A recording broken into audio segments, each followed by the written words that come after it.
ஸ்ரீ குருப்பியோ நமக. வணக்கம். திருச்சிற்றம்பலம், தில்லையம்பலம்.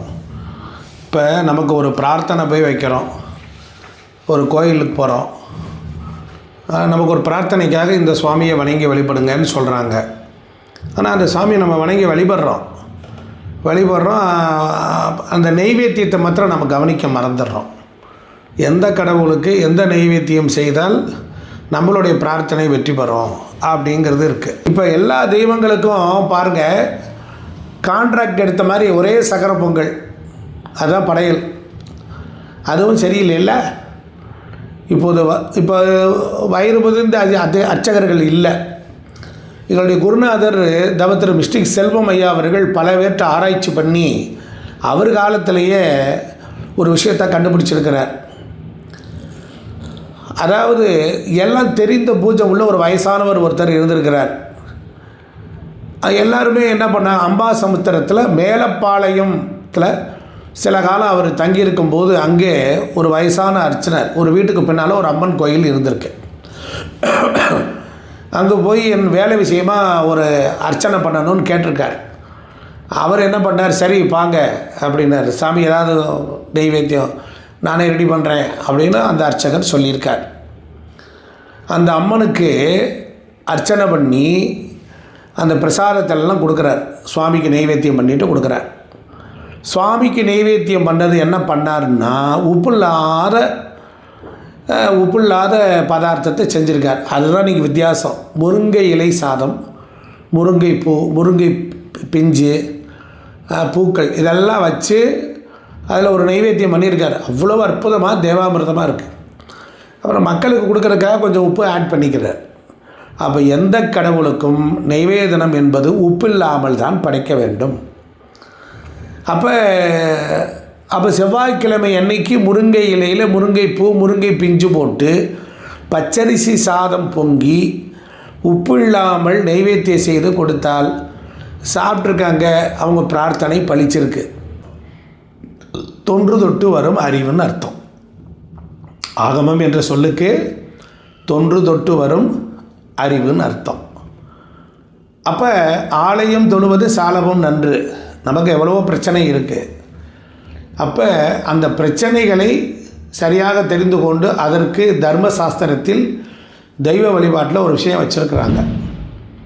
அடிக்கடி தடங்கல்கள் ஏற்படுது, அடிக்கடி தடைகள் உண்டாகிறது, கால தாமதம் ஏற்படுது, மந்த நிலை ஏற்படுது. அப்படின்னா பிரச்சனைகளினுடைய டிவிஷனை பிரித்தா இப்படி இருக்கா, இந்த கோவிலுக்கு போ, இந்த பிள்ளையாரை வணங்கிட்டு வா, ஒரு கணபதி ஹோமம் பண்ணு அப்படின்னு சொல்லுவாங்க. இப்போ வினைகளை எல்லாம் தீர்க்கக்கூடியவர் விநாயகர். அந்த கோவிலுக்கு போனால் என்ன பண்ணணும், அந்த தேவதைக்கு பிடித்தமான உணவு வைத்தால் அதை விரும்பி எடுத்துக்கொண்டு நாம் படைக்கும் பொழுது நம்ம பிரார்த்தனை செய்து அது வெற்றியும் கொடுக்கும், அது ஆசீர்வாதமும் பண்ணும். அப்போ மோதகம், எள்ளுருண்டை, கோதுமை அப்பம் இதெல்லாம் செஞ்சு இறைவனுக்கு நெய்வேத்தியம் பண்ணிங்கன்னா விநாயகருடைய பிரார்த்தனை 100% வெற்றி பெறும். அதே போல் நமக்கு பெரும் போராட்டமாக இருக்குது. நிறைய வினை துன்பங்கள், நிறைய எதிரிகள் முளைக்கிறான், சத்துருக்கள் நிறைய உருவாகிறான். அப்போ முருகப்பெருமானை நாம் வணங்கினால் வெற்றி உண்டாகும். அப்போ முருகன் கோயிலுக்கு போனால் என்ன செய்ய போகிறோம், வழக்கமாக இல்லாத கோயிலையும் சக்கரை பொங்கல் தான். அப்போ முருகனுக்கு எது பிடிக்கும் என்றால் தேனும் தினைமாவும் தான் பிடிக்கும். அந்த தேனையும் தினைமாவுமே நெய்வேத்தியமாக வைத்து வணங்கி வழிபட்டு மந்திரங்களாலும் ஸ்லோகங்களினாலும் பிரார்த்தனைகளை சங்கல்பம் செய்து பண்ணால், அந்த நெய்வேத்தியம் பண்ணுனா, முறையாக பூஜை பண்ணுனா அந்த பிரார்த்தனை வெற்றி. முருகன் அந்த அமிர்தத்தை சாப்பிட்டு விட்டு ஆசீர்வாதம், பிரார்த்தனை வெற்றி. அதே மாதிரி பெருமாள் கோயில், ஒரு வேலையில் ஒரு இடைஞ்சல் வருது, இல்லை வேலையில் ஒரு முன்னேற்றம் இல்லை, ஒரு பதவி உயர்வு, ஒரு லக்ஷ்மி கடாட்சம் குறைவாக இருக்குது, கொஞ்சம் இந்த மாதிரி சிக்கல்கள்லாம் இருக்குன்னா அந்த பெருமாள் கோயிலுக்கு போய் பால் பாயாசமும் புளியோதரையும் நெய்வேதனம் செய்தால், நல்லா கவனிக்கணும்னா, நல்ல பால் பாயாசம் ரொம்ப அற்புதமாக திவ்யமாக இருக்கணும், நல்ல புளியோதரை அங்கேயே செய்து கோவிலில் மடப்பள்ளியிலே செய்யணும். அதாவது இறைவன் பொருட்டு இறைவனுக்காகவே சுத்தபத்தமாக செய்ய வேண்டும். அதில் ஆராய்ச்சி பார்க்கக்கூடாது. செய்தால் பெருமாளுடைய காரியம் சக்ஸஸ். அதே போல் அம்மன் வழிபாடு ஒரு பெரிய அளவில் ஒரு பொறுப்பை கொடுத்துருக்குறோம், அதை நம்ம நடத்த முடியலைன்னா அதை நடத்துவதற்குரிய சக்தி நமக்கு வேணும். அப்படின்னா ராஜா ராஜேஸ்வரி அம்மன் இருக்கா. அந்த ராஜா ராஜேஸ்வரிக்கு தான் சர்க்கரை பொங்கல் போட்டு அப்படியே நெய் கொழுக்க நெய்வேத்தியம் பண்ணணும். அந்த காலத்தில் மீனாட்சி அம்மனுக்கு சர்க்கரை பொங்கல் அப்படி நெய்யிலே போடுவோம். அந்த மாதிரி இருக்கும், அந்த காரிய சாதனை உண்டாகும். அதே போல் காளியம்மனுக்கும் மாரியம்மனுக்கும் எடுத்துக்கிட்டிங்கன்னா எலுமிச்சை மஞ்சள் சாதம், எலுமிச்சை சாதம் தான் அவங்களுக்கு, அதுதான் நெய்வேத்தியம். நம்ம மனம் போன போக்கில் சாம்பார் சாதம் போடுறேன், பிரிஞ்சி போடுறேன், காளான் பிரியாணி போடுறேன். எந்த காலத்திலேயும் எந்த மாதிரி நெய்வேத்தியங்கள் எல்லாம் மாறிக்கொண்டு போனதோ அதற்கப்புறம் அந்த தெய்வங்களுக்கு பிடிக்காததை கொடுத்தா எந்த தெய்வம் ஆட்சேபனை செய்யும். அதனால் காளி மற்றும் மாரியம்மனுக்கு எலுமிச்சம்பழை சாதம் தான். பைரவருக்கு எடுத்துக்கிட்டிங்கன்னு வச்சுக்கோங்களேன், விரைந்து ஒரு காரியத்தை முடிப்பார். ஒரு காரியம் நடக்கவே மாட்டேங்குதுன்னா அதை முடித்து கொடுப்பார். அந்த பைரவருக்கு தயிர் சாதமும் மிளகு வடையும் ரொம்ப பிடித்தம். அப்போ அந்த தயிர் சாதத்தையும் மிளகு வடையும் செய்யணும், செய்து அவருக்கு அர்ப்பணித்து தோத்திரங்கள் பாடி இது பண்ணி வணங்கி வழிபாடு செஞ்சால் அந்த காரியத்தை சாதித்து கொடுப்பார். கிருஷ்ண பரமாத்மாவுக்கு எடுத்துக்கிட்டிங்கன்னா எண்ணத்தை கொண்டு போனாலும் அவருக்கு பிடிக்காது. பிரார்த்தனைன்னு வந்து விட்டால் வெள்ளை அவள், நல்ல வெள்ளை வெள்ளையேன்னு இருக்கிறோம், தும்பப்பூ மாதிரி பளிச்சுன்னு இருக்கணும், அவள் தான். அதை நம்ம நல்லா ப்ரிப்பேர் பண்ணி கொண்டு போகலாம். அதே போல் ஆஞ்சநேயருக்கும் எடுத்துக்கிட்டிங்கன்னா மிளகு வடை கனிகள், அதுதான் அவருக்கு ரொம்ப பிடிக்கும்.